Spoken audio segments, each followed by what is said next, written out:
أكبر الله أكبر الله أكبر مشاهدين تشرفت له المودينك إذا ماذا waxaan marka hore iga guddoontaa salaano aad u dhiiran akhbaarta hadda imaanaysa waxa weeye meelihii ay iyagu dib u qabsadeen dadkii intay qabteen oo godad u jeexeen ayay godadka ku gurayaan iyagoo nool ama iyagoo laayay halkaas ay ku xabaalayaan danahoodii waxa weeye inay dalkaas dadka ka suuliyaan ka barakiciyaan dad kalena dejiyaan annagu dadka naga xaqu dirirkaa kuma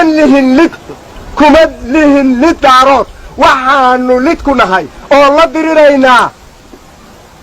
yacabka maxamed siyaad bare iyo inta la safan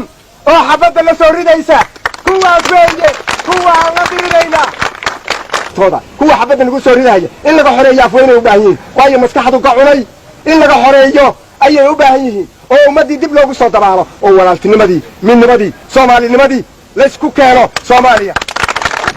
xaq baan u dirirayna inuu xuquuqiisa dadku helaan in dalkanaga nabadi ka dhacdo in cadaaladi ka dhacdo in markaasna horumar ka dhaco in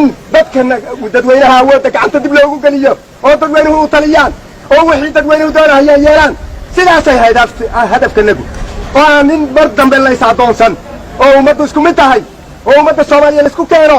oo ummadda soomaaliya calool fayoobaato oo ummadda soomaaliya waa isku dhaqan waa isku hiddo waa isku maaragtay haddii lay ku reeyaha taariikh waa isku luuqad dadkaas waa inay la walaalteeyaa waxaa lagu walaaltayn karaana cadowga doonahaya inuu marinka fiican ka habaabsho in laga adkaada dadweynaha walaalihiina oo xaqudirirkaa inaad dhawrtaan waa inaan wax la bililiqaysan waa in dadka xaq dhawraa dadka xoraynaysaan iska ilaalisha